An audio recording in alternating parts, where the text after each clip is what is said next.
We are honored to be joined here by Jon Elmer, who is a contributing editor at the Electronic Intifada. Jon, thanks so much for being back with us. Thanks for having me back again. Well, I have to say, and thank you. It's really a pleasure. Here we are. At least according to the Israelis, which means that there may be more, 3 soldiers killed in this incursion into Jabalia camp. But, this is the area of North Gaza that they've been saying for 6 months now has been completely controlled by Israel. Hamas has been completely destroyed. And yet and still it seems that they're facing very stiff resistance from all the other resistance factions. Give us a sense of what you think the real balance of forces is here, because it really does seem that what Israel is saying just doesn't seem to ring true with what we keep hearing in terms of the attacks by the resistance on their forces. Yeah, Israel said they had operational control over Jabalia in November. They went back in May and got smoked again in May. And then they went back in this weekend and they've been hit by 50 qualitative operations since Sunday.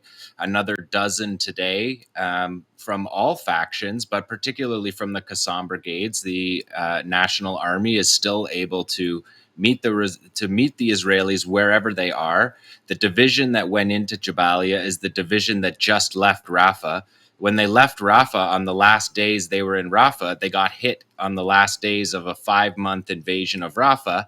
They drive their tanks up, 20 miles up the desert and pull into Jabalia and get hit by 50 operations in 72 hours. So the resistance is fierce. It's still there. And Israel's targeting civilians. Their justification, the IDF told Army Radio that the reason for the invasion of Jabalia is because people were going to the shelters, the school shelters, and getting food stamps and getting humanitarian equipment and humanitarian aid. And they were coming there to report crime. So basic elementary governmental organization is the justification for Israel to evacuate the only 3 hospitals that are left at gunpoint, chasing people out with armed quadcopter drones, burning the warehouse with the flour, the last flour in the north. The people in the north have been living through brutal conditions for these last 12 months. Just unspeakable what we're witnessing. And, Rania said it too. It's just, you don't even know what to say at this point, other than to say that the people are resilient and courageous, and the way that they have met this invasion, this re-invasion for the 3rd time in Jabalia, is exactly the same way they've met every single incursion by the Israeli military in this 12 months. There's no sign of any kind of defeat or dismantling of any of these formations of Hamas, whether we're talking about sanitation workers, healthcare workers, teachers, the people that work in the ministries, the doctors. They've attempted to dismantle every single hospital in the Gaza Strip, all 36 of them, often multiple times, and they're going back into the north to do it again. Every time they do it, the Palestinians rebuild the hospital immediately. The second the Israelis are gone, the doctors themselves, the healthcare workers themselves are in there. The community is in there cleaning up the schools, cleaning up the hospitals, and making the situation livable again. The courage and resilience in the face of this just frankly disgusting operation by the Israelis, with no red lines, with a complete international community, not only acceptance, but $20 billion in U.S. aid that we just found out the other day. AP reported $20 billion in a year, which is 7 times more than the already grotesque amount of money that this rich country gets in military aid. While there's disasters all over the United States, while there's actual real humanitarian contributions that they could make worldwide, they choose to spend the money on bombs that are being dropped on civilians. They're just attacking civilians because they can't defeat the resistance. Yeah, I want to ask you about the other front Israel has now escalated in, and that is the Lebanon front. Jon, the Israelis, for about a week now, I think it's been a week, have been doing these ground incursions, these kind of raids where they sort of jump in a few hundred meters into Lebanon and like take some photo ops, get into some fights with Hezbollah, and then leave. I guess it seems like maybe they're testing the waters. They haven't really like unleashed a ground invasion quite yet, but they seem to be definitely moving towards that direction. It stands to be seen when that will happen. But I'm curious if you can explain to us from the military side of things, because I think over the last 3 weeks since the pager attacks, Hezbollah has had to absorb one pretty devastating blow after another, the elimination of its entire senior military leadership, the assassination of Secretary General Hassan Nasrallah, which was a huge loss for not just the organization, but for the country of Lebanon. And also, of course, the now carpet bombing campaign across South Beirut and across the entirety of southern Lebanon that has created just severe displacement. Over 1.2 million people displaced from their homes.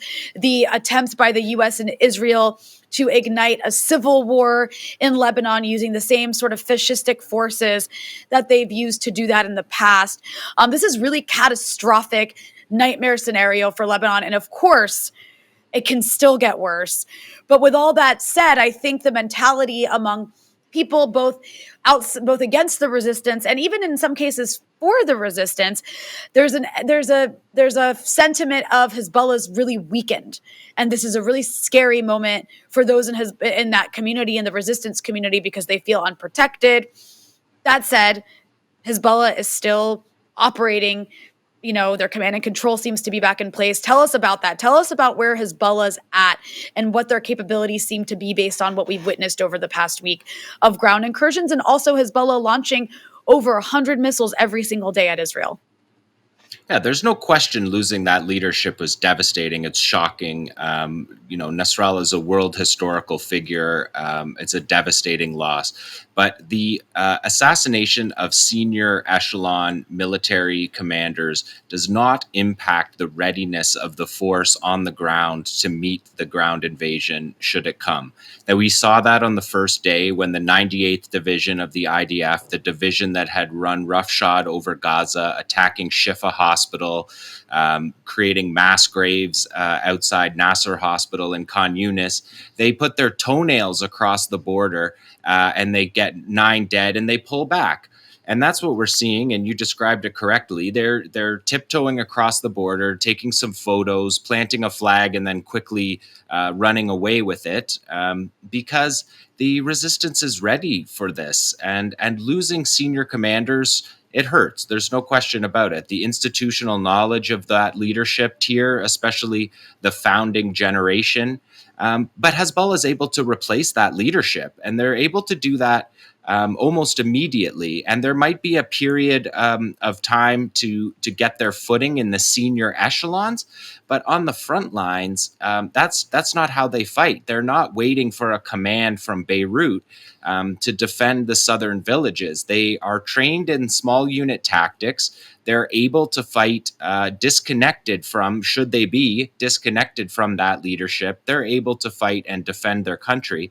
And they've prepared for this battle for 18 years. Losing, as devastating as it is, losing that leadership that they have lost, that doesn't affect the readiness of the organization to confront the invasion. And what we're seeing right now is Israel trying to shape the battlefield to see how they can move forward. And there's no reason at this point for Hezbollah to run forward and attack from their positions. Israel has to come up the hill. They have to come up the mountain.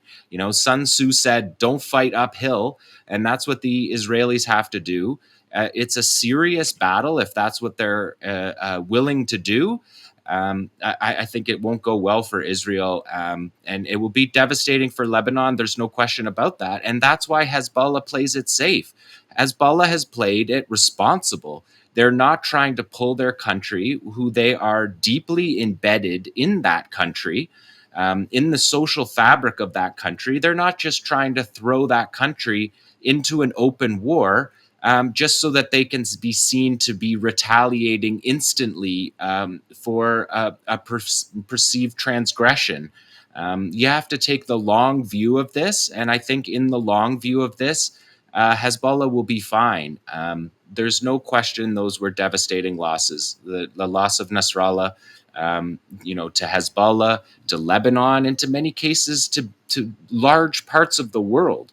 Was a devastating loss, but that doesn't affect the readiness of an organization that for 18 years has been preparing for this exact moment. All of these Israeli divisions that are situated all across the border, they're all coming in through pathways that Hezbollah understands and are waiting for them, whether they're waiting for them at the 100-meter mark or the 1-kilometer mark. That's what time will tell. But there's no reason to believe that Hezbollah should run forward at the first sign of Israeli troops on the border. And that's why I think Israel's playing it very safe. And they're not saying that they're going to destroy Hezbollah. They're saying it's delimited, it's targeted, and they're trying to essentially change the equation because Hezbollah has shrunk the country of Israel since October 8th, creating a de facto 30-kilometer buffer zone, security zone, as Israel would call it, inside Israel. Israel is a much smaller country today than it was on the 7th of October at 6:30 in the morning when the Qassam brigades raided their military positions and humiliated and dismantled the Gaza division.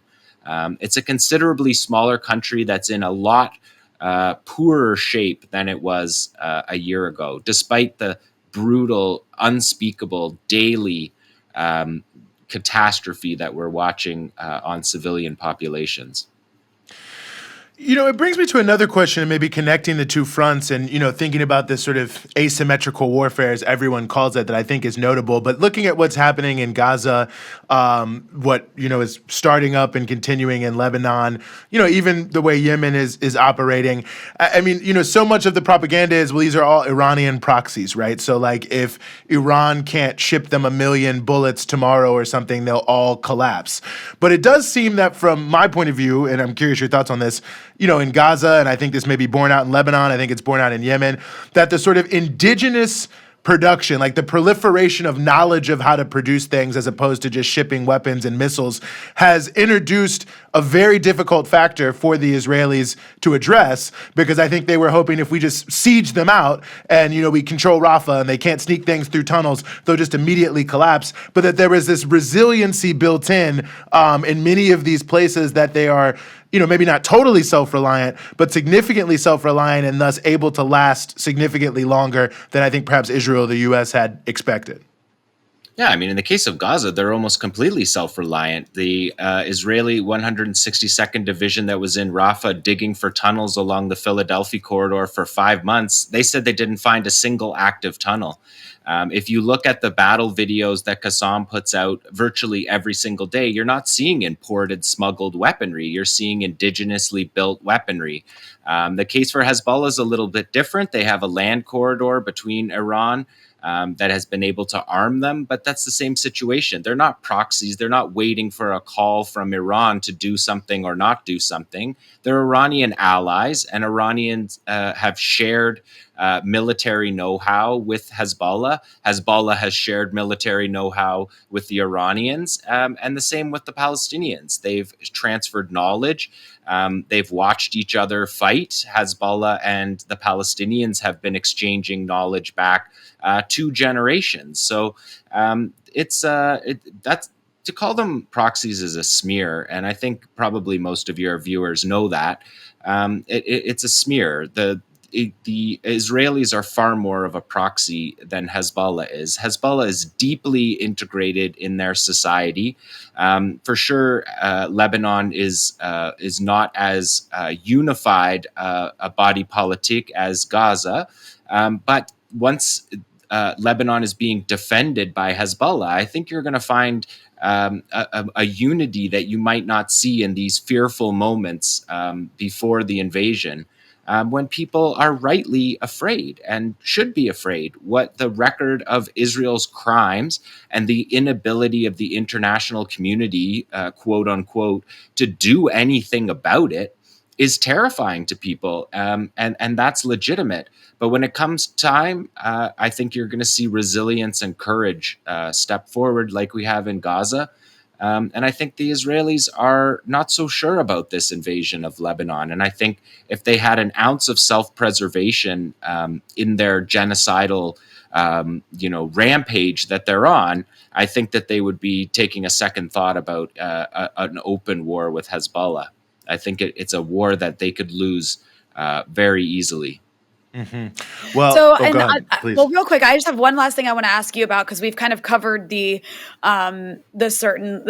covered the Palestinian resistance and the shape there, and we've covered the Lebanese resistance and the shape there. And so, on the note of Israel, I mean, they have been fighting. They've been fighting, they've been carrying out a genocide, but they also have been fighting battles for the last year. And after a year of that, they're going into an even more difficult terrain, should they choose to really do their ground invasion in Lebanon. So I'm just curious, what shape is the Israeli military in after all of this? I mean, these aren't immortal beings who don't die or who don't get tired, and they have been fighting in Gaza for the last year. Yeah, well, the Israeli military says that they're battle hardened and they're the most trained division that they sent up there, the 98th Division. The 98th Division couldn't take Khan Yunis, a flat desert place. For 5 months. They fought in Khan Yunis and they couldn't take it. They couldn't find tunnels. They couldn't find Sinwar. They said Mohammed Deif was in Khan Yunis. They couldn't defeat the resistance in Khan Yunis on flat land that has been besieged for 18 years. And they send that division after fighting in Gaza for 10 months. They send them up to the border and say that they're their most trained fighters. Just to think back to what Nasrallah said, like, you and whose army, Habibi? Like, is this the army you're sending? Because if it is, I would be, if I was Israel, I would be urging caution. And I don't know if that's what the Americans are doing. But they have considerably less hardware. Their tanks have been damaged. Their troops have been damaged.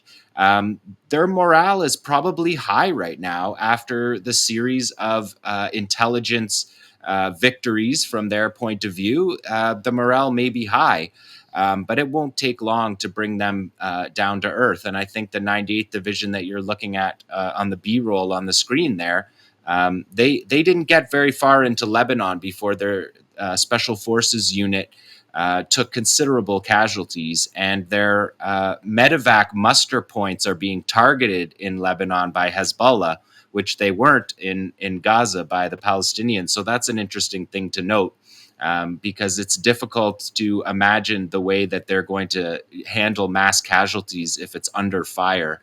I really think it's a scary moment for civilians in Lebanon. Nobody wants to see their country destroyed.